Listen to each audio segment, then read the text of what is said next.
5 minutos de Evangelho com o pastor Oswaldo Ferreira Gomes, de segunda a sábado às 7 da manhã, na sua plataforma favorita. Igreja Batista Ágape, uma igreja que busca amar. Um bom dia a todos. Estamos no capítulo 9 de Atos e nosso tema hoje é a identificação de Jesus com o nosso sofrimento. Vale lembrar, irmãos, que Deus já vinha fertilizando o coração de Saulo para a semente do Evangelho. Ele viu o rosto de Estevão como que de um anjo, bem como o seu martírio, quando ele orou pedindo que Jesus perdoasse os seus algozes, quando dava o seu voto para que um cristão fosse morto, ele o via morrendo, glorificando ao Senhor.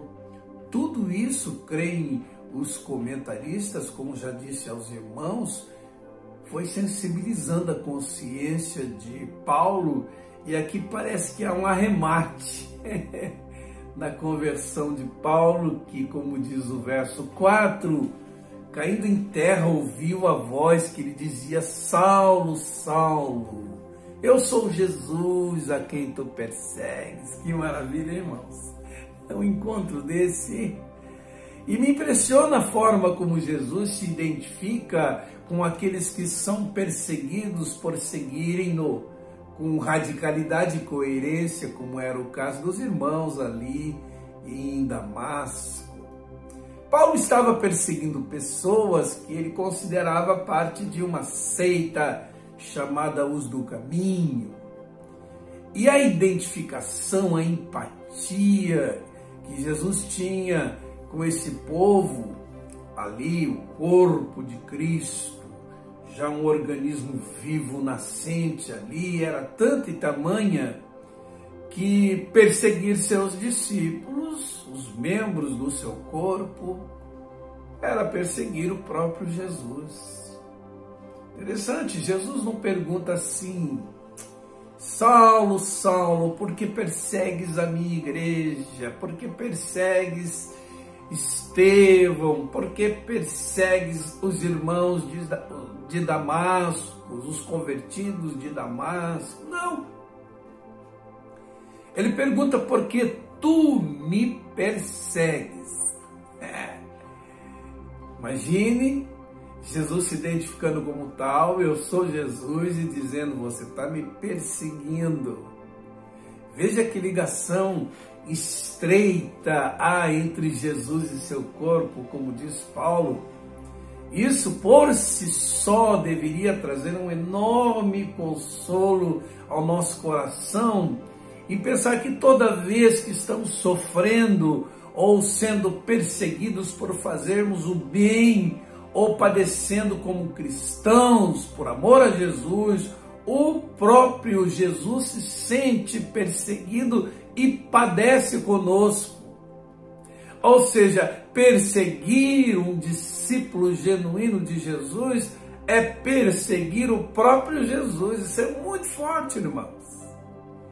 E veja que palavra no verso 5: duro é para ti recalcitrar contra os aguilhões.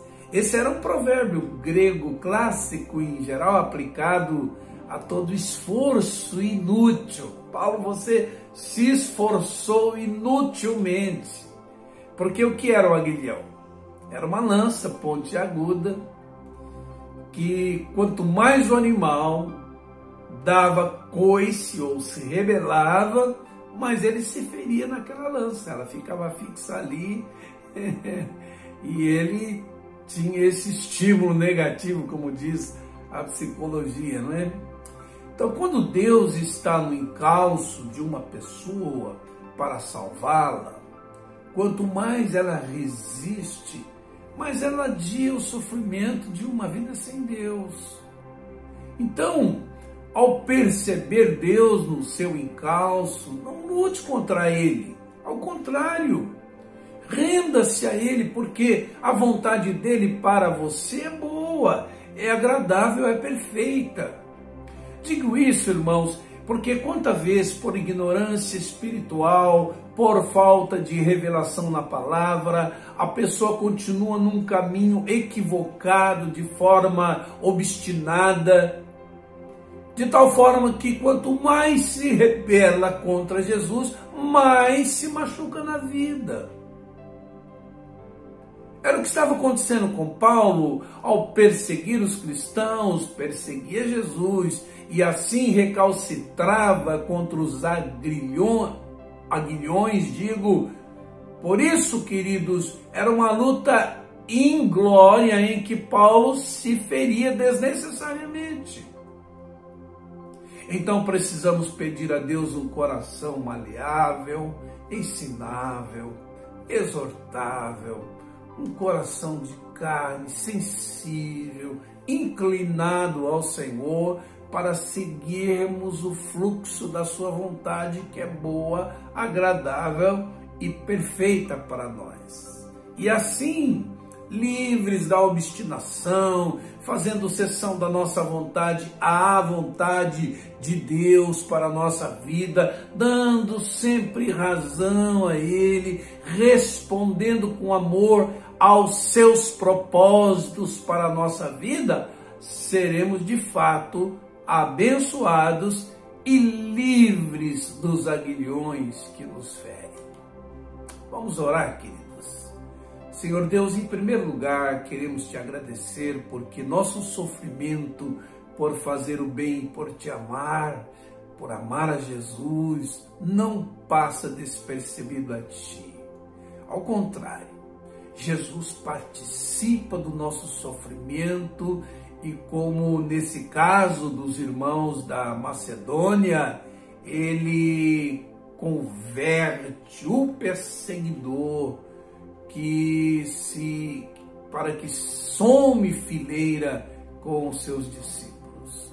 Em segundo lugar, pedimos que tu nos concedas um coração quebrantado, maleável, ensinável, para que estejamos livres dos aguilhões que podem nos ferir desnecessariamente.